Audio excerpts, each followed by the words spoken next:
we have a couple more TP-Link router flaws that CISA has added to the known exploited vulnerabilities catalog. This is affecting router models, both of which have reached end-of-life status, but did get emergency firmware updates. The known exploited pattern was linked to the Quad 7 botnet, operated by a Chinese threat actor group called Storm 0940. CISA has advised federal agencies they have until the 24th of this month to implement mitigations.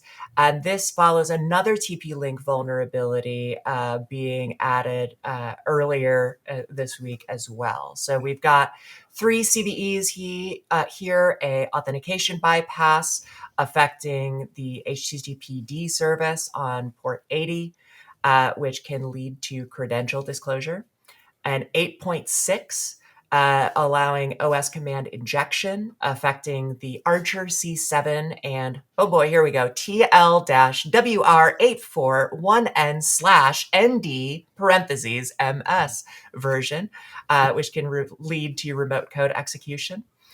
And a third flaw, 8.8, this one, in the Wi-Fi range extender, TL-WA855RE. We'll add details on those back to the original advisory so you can take a look. As mentioned, there has been an emergency firmware release added, and TP-Link is also recommending updating to new hardware that is currently being covered. So we've talked about some other vulnerabilities like this in the past, and I think it's a pretty common conversation to talk about the idea of shadow IT, unapproved devices that folks are using to avoid company processes or approved tools.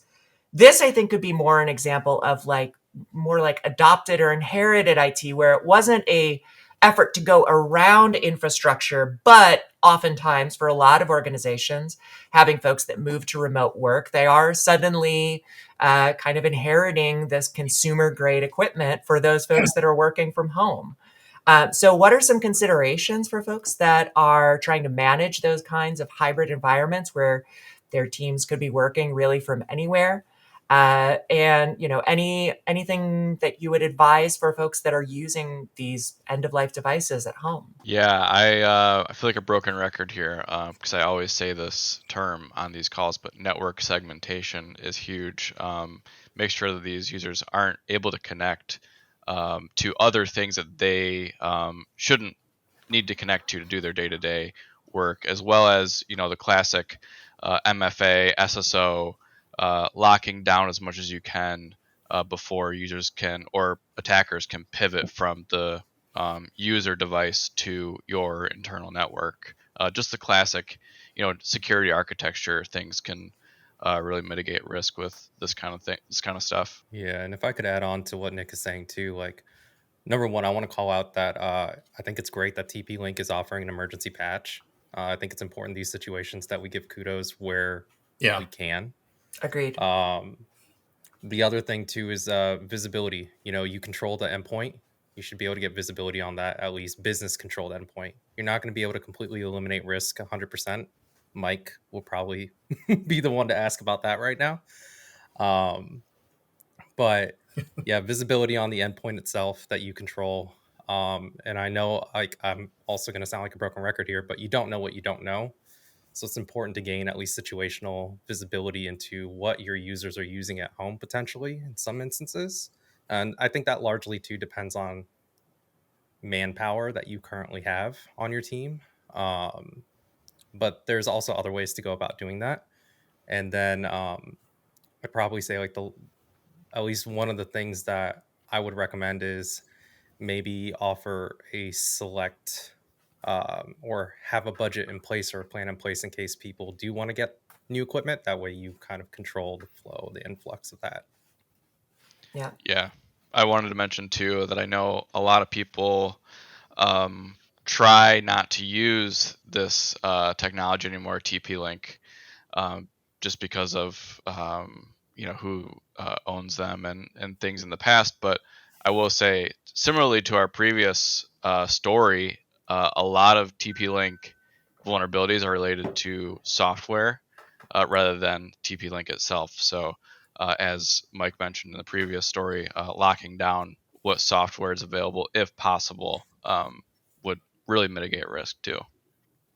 Yeah, it's funny. It's like I'm not sure like what a good consumer grade router or wireless access point is at this point, like that everyone can set up and also just like go to a big box store and buy. So we're kind of in this situation where, what's the least bad one? Yeah. I think the least bad one is treating them all the same. Yeah. Right. Yeah. I know people have these.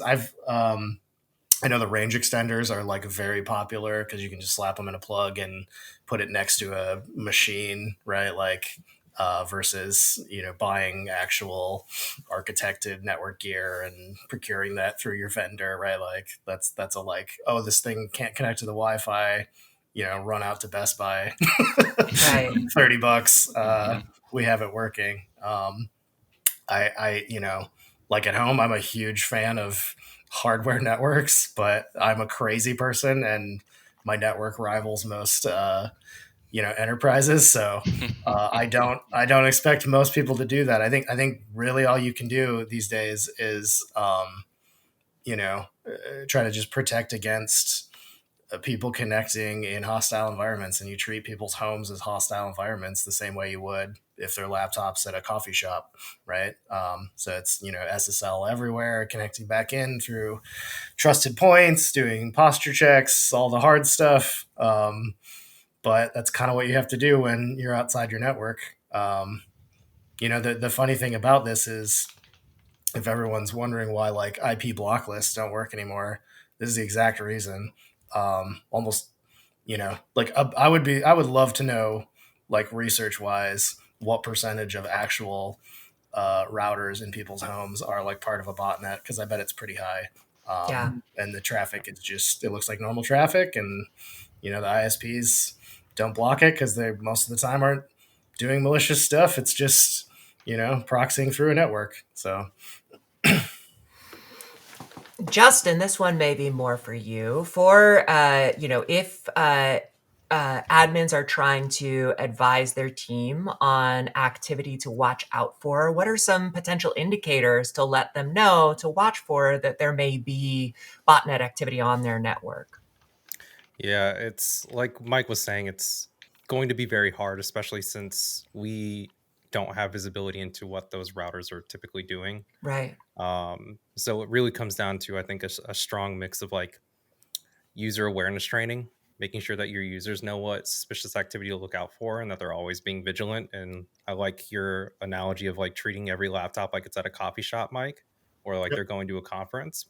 And that's really, I think, the best advice you can give people who have remote workers like this. yeah, you should make everyone freak out when they get weird DNS errors in their browser or like cert pinning. It does happen, but it's not as common as it's not as common in errors as it is in attacks. So Yeah.